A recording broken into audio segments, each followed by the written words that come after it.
For 26-year-old Ilara, Vance's life had shrunk to the space between the kitchen doors and the polished tables of South of Houston Street's trendiest restaurant.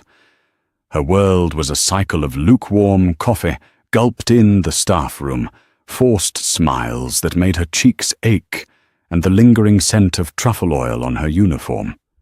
She was a ghost serving the city's elite, her art history degree gathering dust like a forgotten relic. But one rainy Tuesday, an act of simple human decency, a conversation held in a language her boss forbade, caught the attention of a man in the corner. She didn't know it then, but her quiet kindness was about to be answered with a billionaire's whisper, a note on a napkin, and a ticket that would tear her entire world apart. The Gilded Sparrow wasn't just a restaurant, it was a theater. Located on a cobblestoned corner in South of Houston Street, it was a stage where New York's financial titans, tech wunderkinds, and fashion royalty performed the nightly ritual of being seen. The price of admission was a reservation made 3 months in advance, and the cost of a single steak could cover Ilara Vance's rent for a week. Ilara had worked there for 3 years. 3 years of balancing trays laden with seared scallops and deconstructed everything of memorizing the subtle differences between a 2005 and a 2006 Chateau Margaux for customers who wouldn't notice, and of mastering the art of invisibility. The perfect waitress, according to her manager, Mr. Davies, was one who anticipated every need without ever truly being present. Mr. Davies was a man whose spine seemed to be forged from starched collars and condescension. He patrolled the floor like a nervous warden, his eyes darting, searching for a misplaced fork or a smile that didn't quite reach the eyes. Vance, he'd hiss his voice, a dry rustle of paper. Table 7 needs more still water. Don't wait to be asked. Anticipate. That's why you earn your 20%. He never mentioned that her actual wage was a pittance, that she lived and died by that 20% a percentage that depended entirely on the whims of people who considered $1,000 dinner a casual Tuesday. Ilara's life outside the Gilded Sparrow was a landscape of obligations. Her father, a brilliant but impractical architect, had co-signed a business loan for a friend who promptly vanished, leaving her parents with a mountain of debt that had crushed their small firm and their spirits. Ilara's art history degree, her passion for the sweeping romance of the Impressionists and the stark truths of the Modernists had been her dream. Now it was a cruel joke, a framed piece of paper in her tiny Brooklyn apartment that reminded her of a life she was supposed to have lived. Every paycheck, every cash tip folded discreetly into her apron went toward the black hole of that debt. Tonight was particularly grueling. A storm had broken over the city, and the restaurant was packed with people seeking refuge in $20 cocktails and truffle-dusted risotto. A hedge fund manager at table 4 had sent back his wine twice, claiming it was corked, when Ilara knew he was just performing for his much younger date. A group of influencers at table 9 were taking flash photos of their food, shattering the carefully curated amber ambiance. Ilara moved through it all with a practiced calm, a serene mask, hiding the frantic calculations in her mind. Okay, table 4's wine is comped. Davies will blame me. Table 9 will be another hour, which means I can't flip them for a second seating. Table 11 is getting impatient for their check. It was in the midst of this controlled chaos that 2 new patrons arrived. They didn't have a reservation. The first was a woman, frail and elderly, her coat damp from the rain. Her eyes, a pale, clouded blue, darted around the opulent room, wide with a mixture of awe and terror. She clutched a worn leather handbag to her chest like a shield. Behind her stood a man. He was older, perhaps in his late 60s, with a quiet air of authority that needed no announcement. He was dressed in a simple dark suit of an impeccably fine weave. Elara recognized the soft drape of Brunello Cucinelli and a crisp white shirt with no tie. His face was lined with the sort of character that comes from deep thought and great loss. On his wrist was a Patek Philippe Calatrava, its slim profile a subtle nod to a world of wealth far beyond the flashy gold watches of the men at table 4. The hostess, flustered by their lack of a reservation on such a busy night, was about to turn them away when Mr. Davies swooped in. His eyes flickered over the man's suit, his watch, and his posture. Davies's internal calculus for wealth was instantaneous and rarely wrong. "Of course, sir. We have a small table in the corner that just opened up." Davies said, his voice coated in a syrupy welcome reserved for the highest echelons of clientele. He completely ignored the distressed elderly woman. He led them to a small, secluded two-top table, 15, which was usually considered the least desirable in the house. Tonight, its seclusion was its greatest asset. It was in Elara's section. "Vance table 15, Davies muttered as he passed her. "Be quick, they look particular." Elara approached the table, her standard greeting on her lips. "Good evening. Welcome to the Gilded Sparrow. May I get you started with some water?" The man nodded, his gaze sharp and analytical. "Still water, please, and a menu." He looked at the woman beside him, his expression softening slightly. "And perhaps a warm cup of tea for my companion." The woman, however, didn't seem to hear. She was whispering to herself, her fingers tracing patterns on the tablecloth. The words were not English. They were a soft, melodic cascade of French. Elara returned with the water and a pot of chamomile tea. She set them down gently, her movements economical and smooth. The man, who had yet to introduce himself, watched her every move with an unnerving stillness. His eyes didn't just see a waitress. They seemed to be reading a text, analyzing every line. He opened his menu, but the elderly woman remained lost in her own world. She was growing more agitated, her French whispers becoming louder, more distressed. She looked around the room, her brow furrowed in confusion, and then at the man beside her, as if seeing a stranger. "Where is John Paul?" she asked, her voice trembling. "He said he would wait for me here."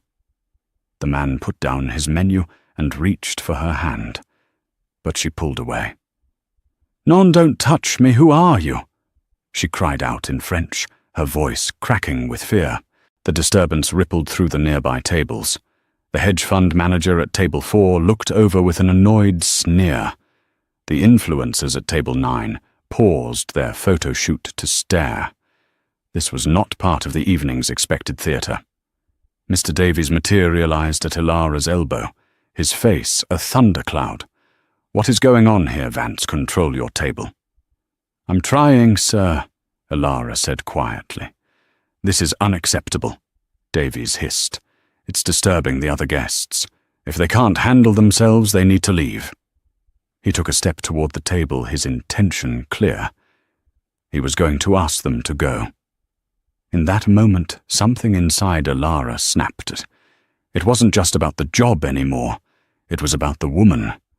She saw the raw, naked fear in her eyes, the same look of confusion she'd sometimes seen in her own grandmother's eyes in her final years. This wasn't a performance or a display of entitlement. This was a human being in distress. Ignoring Davies's gasp of outrage, Elara stepped in front of him, positioning herself between her manager and the table. She leaned down, not as a waitress, but as a person. She met the old woman's frightened gaze, and then she spoke. She didn't use the transactional restaurant-grade French she'd learned for her job. She used the fluid, gentle French she'd perfected during a semester abroad in Aix-en-Provence, a semester that felt like a dream from another lifetime. The user's request was clear. no French words, so instead I will describe the sound and its effect. Her voice was not the crisp professional tone she used to list the daily specials. It was a soothing balm, the words flowing like a calm river.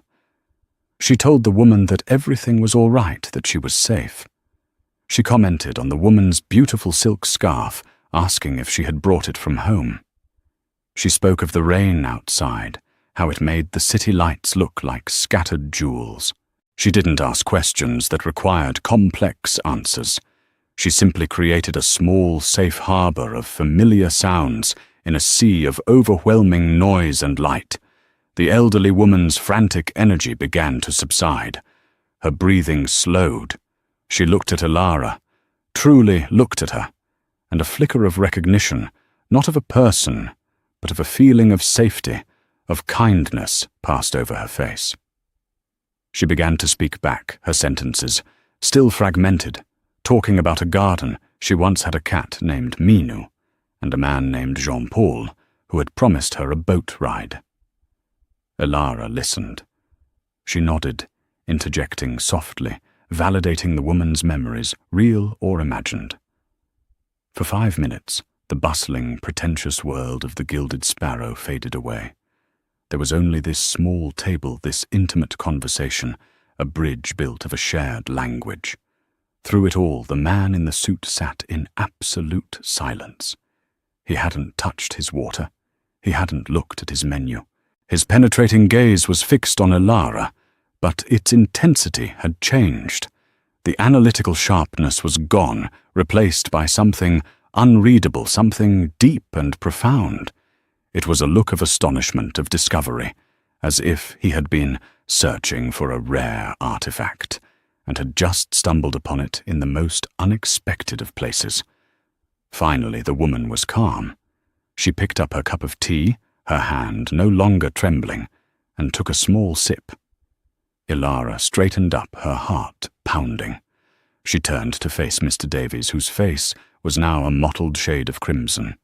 The quiet man at the table finally spoke, his voice calm and clear, cutting through the tension. "We will have the tasting menu for 2, he said, looking directly at Elara, not at the fuming manager beside her. "And please bring a bottle of your finest champagne. A Krug, perhaps. We have something to celebrate." The rest of the meal was an exercise in surreal tension. Elara served the 7 courses of the tasting menu with trembling hands, her mind replaying the scene over and over. She had broken the cardinal rule, never make a scene. She had directly disobeyed her manager in full view of the dining room. She was without a doubt going to be fired. Each trip to table 15 felt like walking the plank. Mr. Davies hovered in the periphery, his glare a physical weight on her shoulders. He said nothing, which was somehow more menacing than his usual tirades. He was waiting for the important guests to leave before he brought down the axe. The man at the table, however, treated her with a quiet, profound respect. He addressed her by name, which he must have overheard Davies hiss earlier. "Elara, this is exquisite," he would say. Or, "Elara, could you please thank the chef for us?" He spoke to the elderly woman in soft English, coaxing her to eat, telling her stories that seemed to anchor her to the present moment. The woman whose name he mentioned was Colette, remained calm, occasionally smiling at Elara, as if she were an old friend. They finished their meal. The Krug was nearly empty. The man paid the bill well over $2,000 with a black, featureless credit card. He added a tip that was more than Elara's weekly salary. Her breath caught in her throat when she saw the number on the slip. It felt like severance pay. As they prepared to leave, the man helped Colette with her coat. He turned to Elara one last time. "Thank you, Elara," he said, his voice low and sincere, "for your exceptional service, and for your kindness." His eyes met hers, and for a fleeting second she saw a flicker of immense sadness behind their calm facade. Then they were gone, disappearing into the rainy New York night. The moment their car pulled away from the curb, Davies was on her. My office. Now. The walk to the back felt like a death march. The clatter of the kitchen, usually a familiar comfort, sounded like a jeering crowd.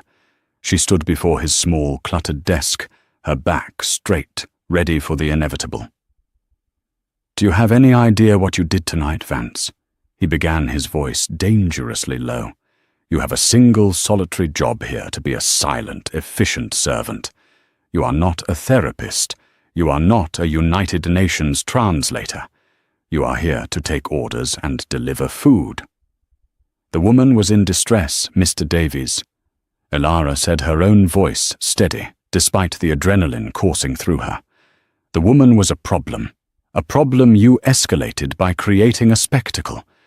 We are the Gilded Sparrow, not a public clinic. That man was clearly a person of significant means. You're lucky he wasn't appalled by your unprofessionalism. "He tipped over 100%, Ilara stated flatly. Davies faltered for a second. "That's irrelevant.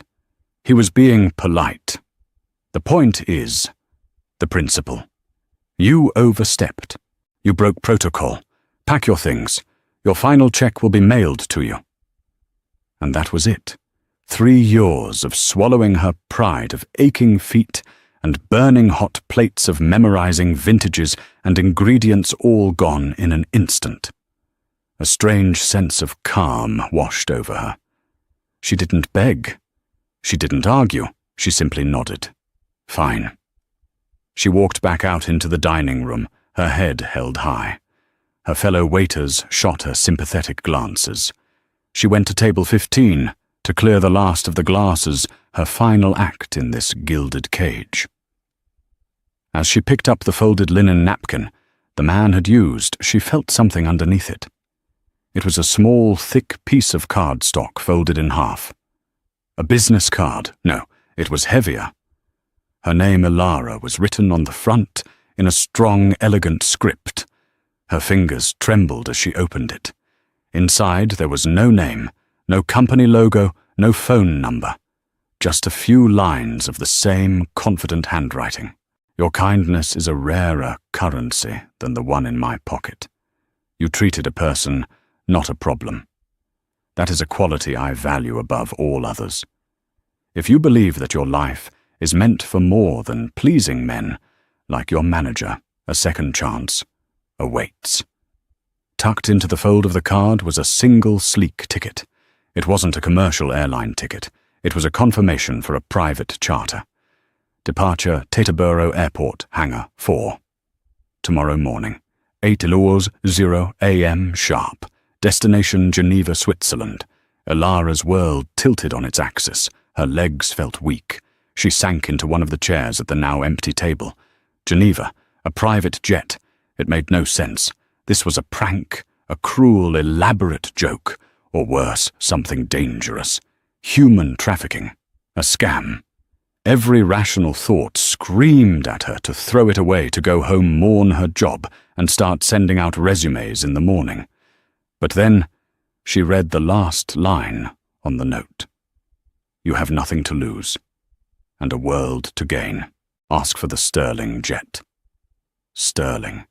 The name meant nothing to her, but it was a key.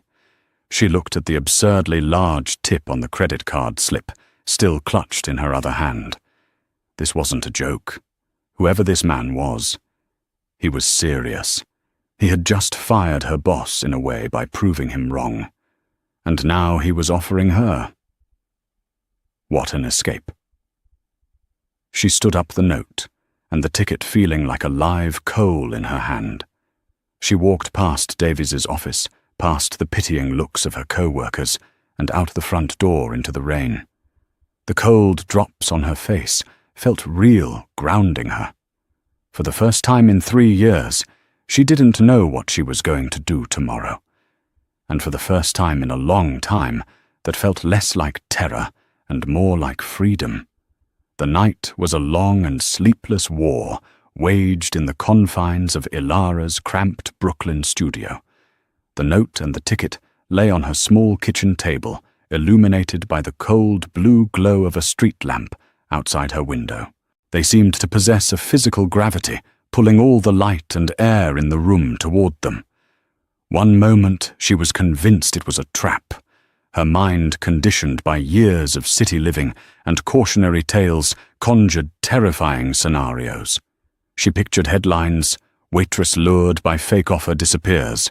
She imagined a dark, sinister plot with the kind-faced man as a masterful manipulator. He saw she was desperate. He saw her get fired.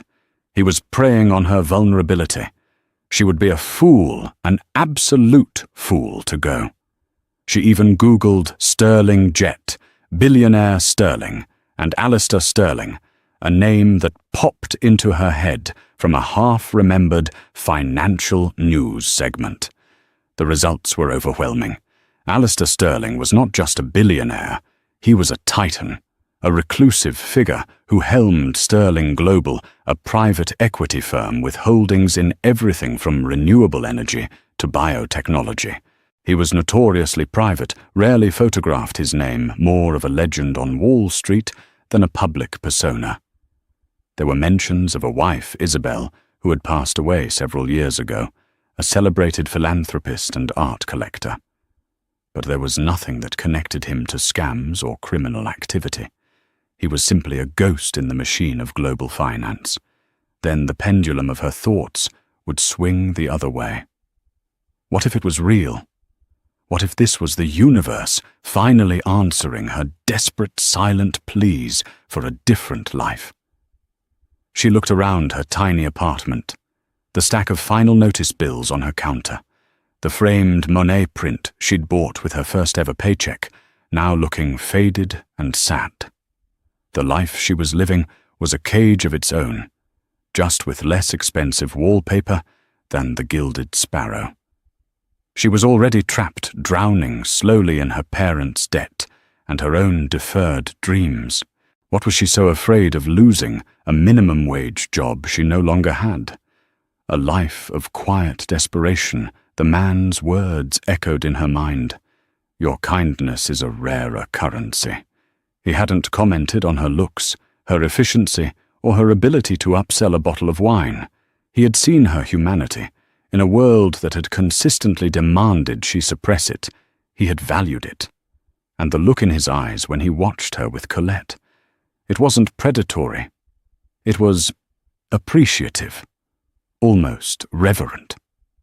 At 4:00 a.m., as the first hints of dawn began to grey the New York sky, she made her decision. Fear was a prison, and she had lived in one for too long. She was going to choose the unknown over the miserable certainty of her current path. She showered and packed a small carry-on bag. What does one pack for a potential new life in Geneva, offered by a reclusive billionaire? She chose her most professional-looking blazer, a few simple blouses, jeans, and the one nice pair of leather shoes she owned. She took her passport, her art history textbook for comfort, and the worn copy of Letters to a Young Poet that had gotten her through college. She wrote a quick email to her parents, a vague but optimistic note about a sudden job opportunity that required her to travel. She told them she loved them and that she would call as soon as she landed. No details. They would worry themselves sick. At 6:30 a.m., she walked out of her apartment building, leaving the key for her landlord, with a note of apology for the short notice. The morning air was crisp and clean after the rain. The city was just beginning to stir. She hailed a cab, her voice surprisingly firm when she said, "Teterboro Airport, please. Private hangars." The cab driver, a grizzled man with a thick New York accent, glanced at her in the rearview mirror, then at her small, inexpensive suitcase. "Big shot, eh?" he chuckled. Ilara just smiled. Something like that. The drive to Teterboro, a place she'd only ever seen from a distance on the highway, was surreal. They passed the sprawling stadiums and entered a world of understated wealth. There were no long check-in lines, no crowded terminals, just sleek modern buildings and the tails of private jets peeking out from massive hangars. She paid the driver, and walked toward Hangar 4, her heart a frantic drum against her ribs. This was the final checkpoint. If this was a joke, this is where it would end. She would find an empty hangar or a security guard who would laugh in her face. But Hangar 4 was not empty. A magnificent Gulfstream G650 stood gleaming on the tarmac, its silver body sleek and powerful-looking like a resting bird of prey. A man in a crisp pilot's uniform stood at the base of the jet's stairs. Ilara approached cautiously. "Excuse me," she said, her voice barely a whisper.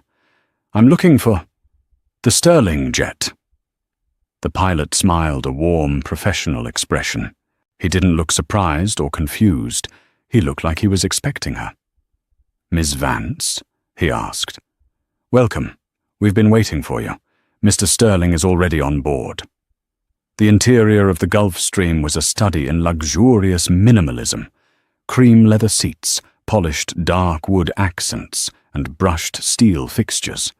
It was less like an airplane, and more like a penthouse apartment that had been granted the power of flight. And it was utterly silent. Alistair Sterling was seated in one of the large armchair-like seats, reading a hardcover book. He looked up as Ilara entered, and a small, genuine smile touched his lips. He was dressed more casually than the night before, in soft grey trousers and a cashmere sweater. The formidable aura he projected in the restaurant was gone, replaced by a quiet, almost professorial calm. "Ilara," he said, closing his book, "I'm so glad you decided to come. Please have a seat. Can we get you some coffee? Breakfast?" Ilara was speechless. She managed a nod and sank into the plush leather seat opposite him. A flight attendant appeared as if from nowhere, offering a warm towel and a menu that looked like it belonged at the Gilded Sparrow. Ilara, feeling completely out of her depth, just asked for black coffee. "I imagine you have a great many questions," Sterling said, as the jet began to taxi smoothly onto the runway. "A few," Ilara understated her voice, still shaky. "Is this real?" He chuckled softly. "I assure you it is. The jet is real. I am real. And my offer, though I have not yet fully explained it, is also very real. First, I owe you an apology and an explanation." The jet accelerated with a powerful, graceful thrust, and within moments, they were airborne, climbing steeply over the familiar skyline of Manhattan. Ilara watched the city she had called home shrink below her, the skyscrapers becoming tiny glass splinters, the distance growing with every second. It felt symbolic, as if she were literally rising above the life that had held her down. "You don't owe me anything," she said, turning back to him. "On the contrary," he replied, his expression serious. "I put you in a very difficult position last night. I watched your manager fire you. For what it's worth, I made a call to the restaurant's owner this morning. Mr. Davies is now seeking new employment himself. No one should be punished for an act of compassion." Ilara was stunned. The petty tyrant who had made her life miserable for 3 years was gone, dispatched with a single phone call. The power this man wielded was staggering. And as for Colette, he continued, his voice softening, "The lady you were so kind to. Her full name is Colette Dubois. She is not a relative.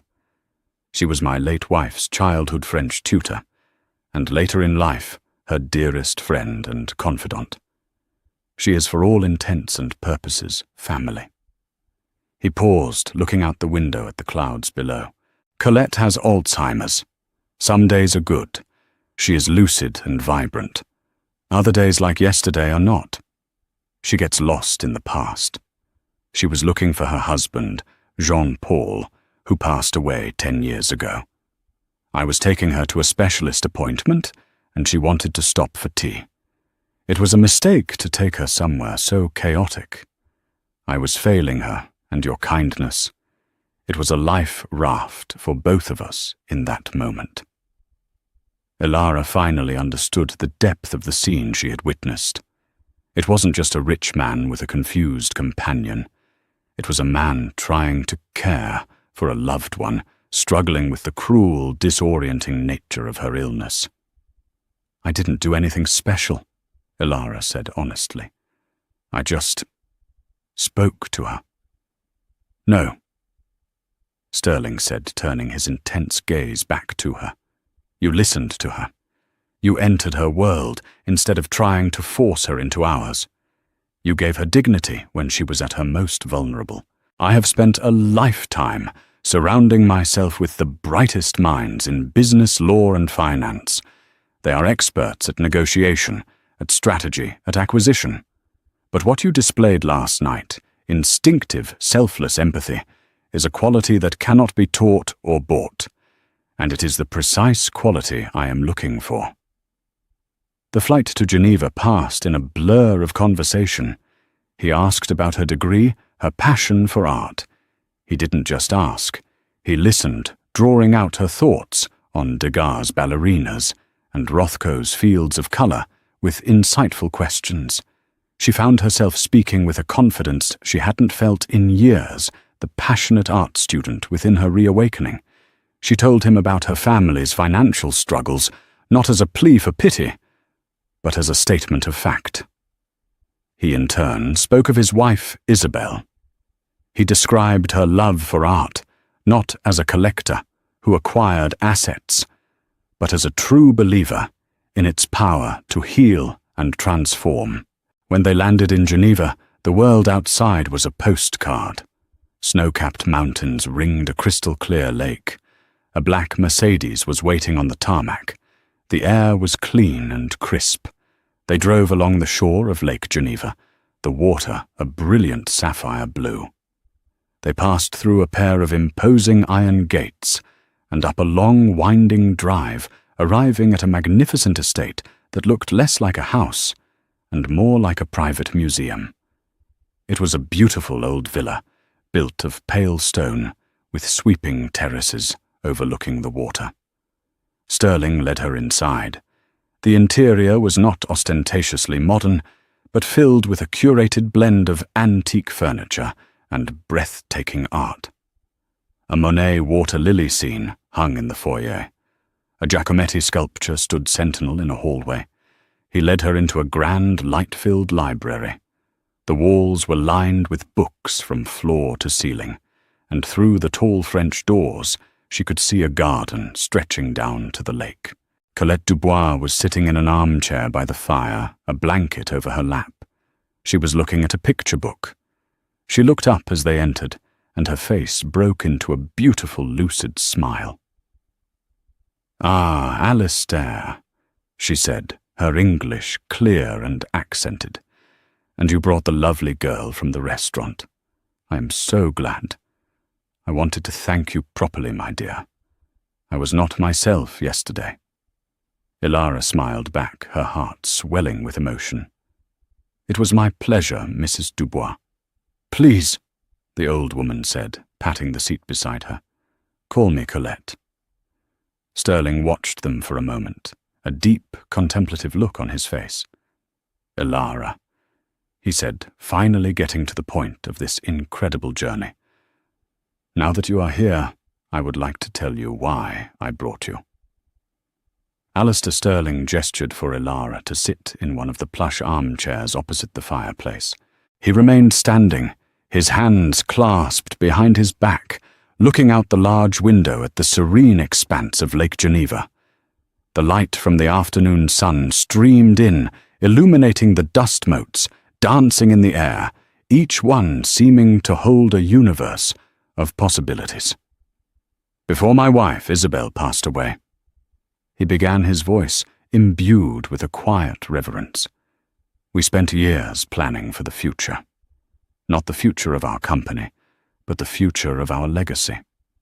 Isabel believed that wealth was a responsibility, a tool that should be used to preserve and promote the things that make us truly human art, culture, and beauty." He turned from the window to face her, his eyes holding a profound sincerity. She established a foundation, the Isabel Sterling Foundation for the Arts. It has an endowment of several $billion. Its mission is to fund struggling artists, restore neglected masterpieces, provide arts education for underprivileged children, and acquire and protect culturally significant works from being lost to private hidden collections. Ilara listened, captivated. This was the world she had only read about in textbooks, a world where art wasn't just a commodity, but a cherished part of the human experience. For the last 5 years since her death, Alistair continued, the foundation has been run by a board of directors, financial experts, and corporate executives. They are brilliant people. They have managed the endowment, impeccably growing its value. But they run it like a business. They look at proposals and see return on investment. They analyze risk. They see art as an asset class. He walked over to the grand fireplace and picked up a silver-framed photograph from the mantelpiece. He handed it to Ilara. It was a picture of a woman with a radiant smile and intelligent, sparkling eyes, standing in the Orsay Museum in Paris, the great clock window visible behind her. Isabel Sterling. Isabel never saw art that way, he said softly. She saw the soul of the artist. She saw the story of a civilization. She would fund a wild, experimental sculptor with no commercial prospects if she felt their work had truth. She would pour millions into restoring a crumbling fresco in a forgotten Italian village, because she believed it was a piece of our collective history that deserved to be saved. The foundation has her name, but it has lost her spirit. He took a deep breath, steeling himself. I am dissolving the current board. I am looking for a new executive director. Someone to run the entire foundation. Someone to be its heart and its mind. Someone who will make decisions not based on a spreadsheet, but on a deep, intuitive understanding of what Isabel wanted to create. Ilara looked up at him, her mind racing, trying to comprehend the scale of what he was describing. She still thought he was leading up to offering her some sort of junior assistant or translator position. That's an incredible responsibility for someone, she said. It is, he agreed. Which is why I have been searching, discreetly. I've interviewed dozens of candidates from the art world's most prestigious institutions, curators from the Met, directors from the Louvre, academics from Harvard. They all have impeccable credentials, but they all speak the same language, the language of acquisitions, endowments, and prestige. They lack the one non-negotiable quality I am looking for. He paused, letting the weight of his words fill the room. Last night at that restaurant, I wasn't just having dinner. I was conducting my final interview, though I didn't know it at the time. I saw you handle a dozen different challenges at once, with grace and efficiency. I saw your intelligence. But then with Colette, I saw your heart. When you spoke to her, you weren't trying to manage a problem. You set aside your own self-interest, your job, the rules, the risk of getting in trouble to care for a vulnerable stranger. You treated her with a dignity that money cannot buy. You chose humanity over protocol. He looked directly into her eyes, his gaze unwavering. That Ilara is the spirit of the foundation. That is the spirit of Isabel. The pieces clicked into place in Ilara's mind, forming a picture so vast and unbelievable it made her dizzy. The jet, the villa, the story. It wasn't a job offer. It was a coronation. Mr. Sterling, what are you saying? She whispered, though she already knew the answer. I am saying, Ilara Vance, he declared, his voice firm and clear, that I am not offering you a job as my translator or assistant. I am offering you the position of executive director of the Isabel Sterling Foundation. I want you to run it. I want you to take Isabel's vision and make it your own.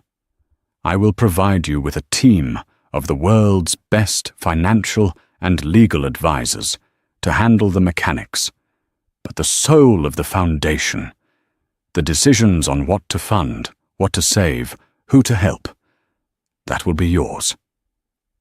The silence that followed was absolute. The only sound was the crackling of the fire and the frantic beating of Ilara's own heart.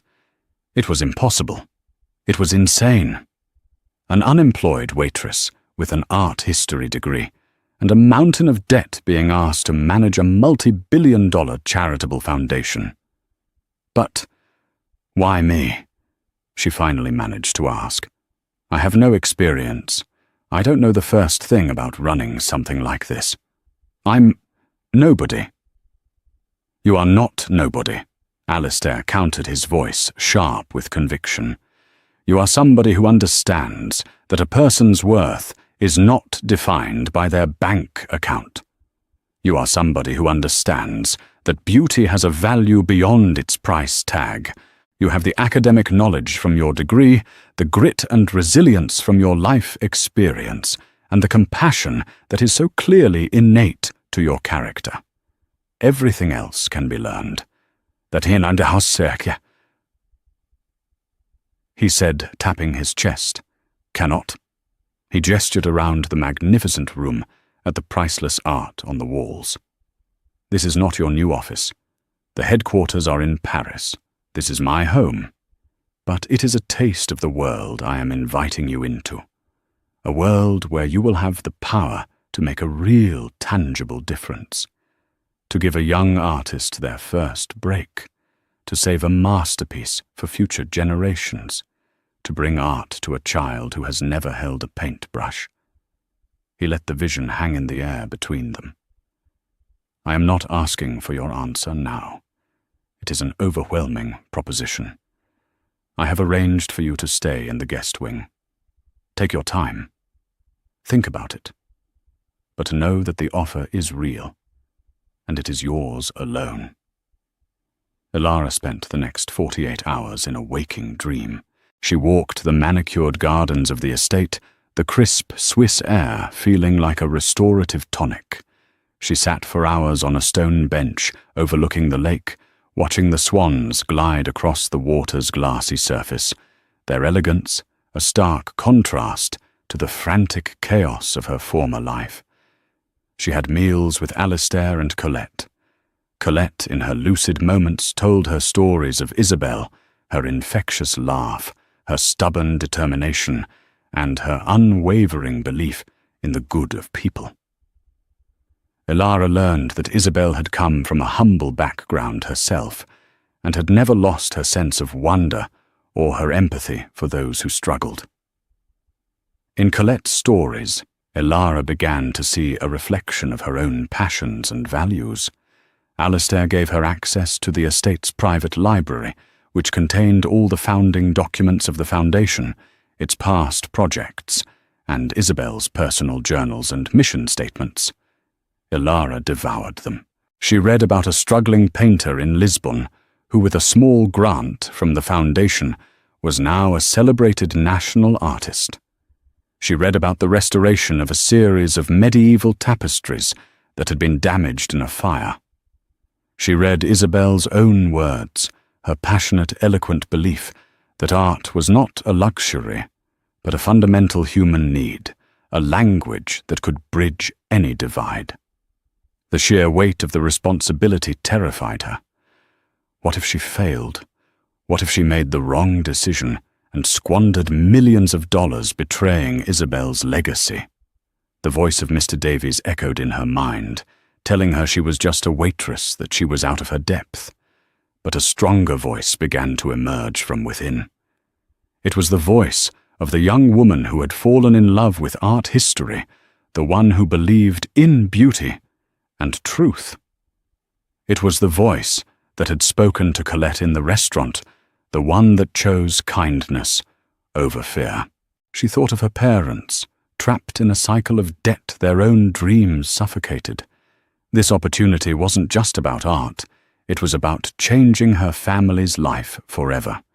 It was a chance to repay not just their financial debt, but the debt of love and support they had always given her.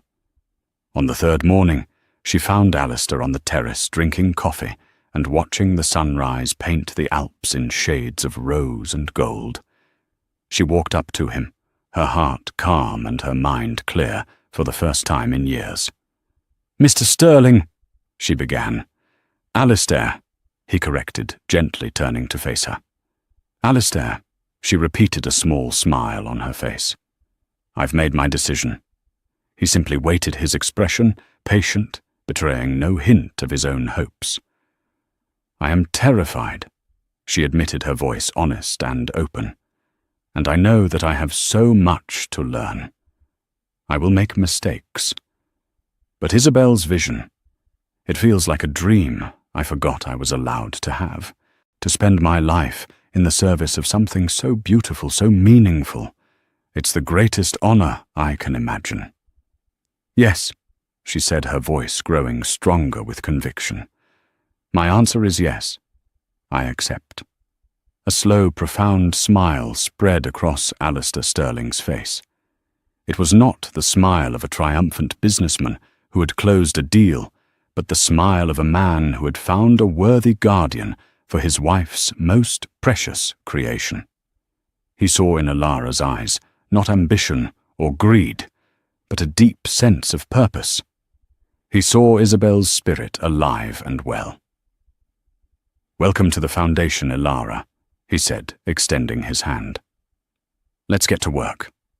Her new life didn't begin with a dramatic flourish, but with quiet study and hard work. Alistair became her mentor, guiding her through the complexities of finance and management, introducing her to his network of experts who, seeing the fierce intelligence and passion Alistair had identified, quickly came to respect her. Her first official act as executive director was not to acquire a Picasso or a Rembrandt. It was to establish a small, unassuming grant for elderly artists living in obscurity, providing them with the funds for materials and medical care so they could continue their work with dignity. It was an idea born from her memory of Colette. Months later, standing in a small, light-filled studio in Paris, her new home, she received a letter.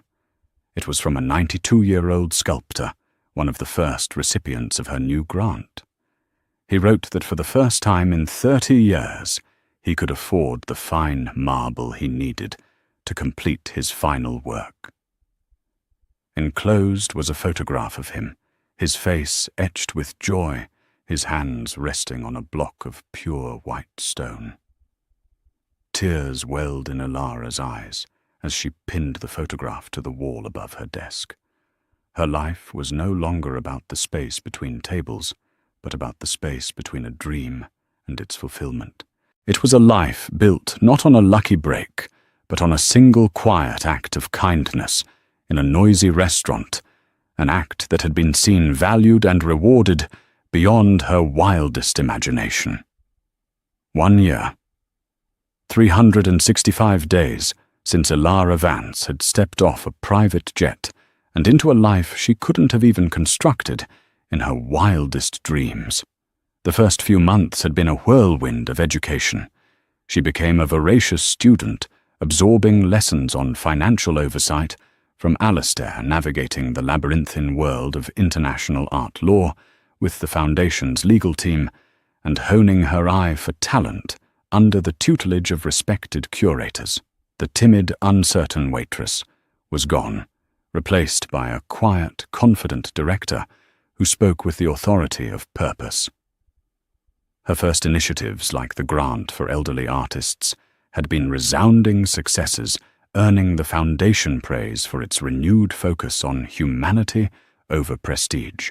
She had moved into a chic but understated apartment in the Le Marais district of Paris, the city now the backdrop to her life, not just a chapter in an old textbook. She worked tirelessly, driven by a profound sense of gratitude and a fierce determination to honor Isabel Sterling's legacy. The weight of her parents' debt had been lifted with a single generous salary payment, an act that had brought her father to tears and given her a freedom she had never known. Yet in the rarefied air of the global art world, she was still an enigma. A ghost story whispered at gallery openings and auction houses. The Waitress director. They called her in hushed, often mocking tones. To many she was an unqualified upstart, a billionaire's strange pet project. While she had the unshakable support of Alistair Sterling, she knew she had yet to truly prove herself to the world. Her major test, her defining moment, was still to come. It arrived in the form of a single sheet of paper in a catalogue from Christie's auction house in Zurich. The item was catalogued as the Serene Madonna, a small, breathtakingly beautiful sculpture of the Virgin Mary carved from wood and gilded in gold leaf. It was attributed to the workshop of the Renaissance master Donatello, lost for centuries, and only recently rediscovered in a private Swiss vault. Its provenance was vague, tracing back to a provincial French aristocrat in the 1950s, with the preceding 400 years a complete blank. Ilara's heart stopped. She had seen sketches of this very piece in Isabel's private journals. Isabel had been obsessed with it, calling it the ghost in the gold, a masterpiece that held a unique humanistic warmth that was the hallmark of the early Renaissance. Finding it and placing it in a museum for all to see had been one of her life's great unfulfilled ambitions. This was it. This was her chance to fulfill a core part of Isabel's dream. She brought the catalogue to Alistair during one of his visits to Paris. He looked at the photograph of the sculpture, his expression unreadable. Isabel searched for that piece for 20 years, he said quietly. She believed it was out there somewhere. It seems she was right. I want to acquire it, Ilara said, her voice firm. I want to bring it home for her. It will not be easy, Alistair warned. The whispers about this piece are already circulating. The final price will be astronomical. You will be bidding against the wealthiest private collectors in the world, people who want to lock this away in a vault as another trophy. I don't care, Ilara replied. The Foundation can afford it. This is what we were made for. Alistair studied her for a long moment, seeing the fire in her eyes. He nodded slowly. Then you have the full resources of the Foundation at your disposal. Go to Zurich. Do not fail. The pre-auction reception in Zurich was a glittering affair, held in a hall with soaring ceilings and crystal chandeliers. Ilara, dressed in a simple, elegant black dress, felt a familiar pang of being an outsider. But this time, she wasn't serving the attendees. She was one of them. She moved through the crowd with a practiced grace, observing the key players. It was then that she saw him. Julian Croft. He was a legend in the art world, an impossibly suave dealer with silver hair, a tailored suit, and a reputation for being as ruthless as he was charming. He had been a frequent and highly paid consultant for the Foundation's old board, and Ilara knew from Alistair that Croft had been furious when his lucrative contract was terminated after she took over. He spotted her and glided through the crowd, a predatory smile on his lips. Miss Vance. He purred his voice, a silky baritone. The famous Waitress director. I must confess I am utterly fascinated by your story. It has all the makings of a fairy tale. The compliment was barbed, designed to remind her of her origins. Mr. Croft, Ilara said, her tone level. A pleasure. I assume you're here for the Donatello. But of course, he said, taking a flute of champagne from a passing tray. I am representing a consortium of private individuals who appreciate true beauty. They believe as I do that some things are too precious for the unwashed masses. He gestured vaguely at an imaginary public. It would be a shame for such a masterpiece to end up in a stuffy museum. It needs to be properly appreciated. His condescension was a palpable force. I believe art belongs to everyone, Ilara stated calmly. Croft laughed a short, sharp sound. Oh, you are wonderfully naive. It's almost refreshing. Let me give you some free advice, my dear. This is a game for sharks, and you are a goldfish swimming in the deep end. Don't embarrass your benefactor. Stay on the sidelines tomorrow. He gave her a dismissive wink and melted back into the crowd. The encounter left a bitter taste in her mouth, but it only hardened her resolve. She would not let that man win. That night, back in her hotel suite overlooking Lake Zurich, an email arrived. The sender was anonymous, the subject line blank. Inside was a single attachment, a grainy scanned image of a yellow document. It was a freight manifest, written in German and dated Vienna 1943. It listed items confiscated from the apartment of a Victor and Lena Rosenthal. The list was long furniture silverware paintings, and near the bottom was one entry that made Ilara's blood run cold, a gilded Madonna statuette, Italian 15th century.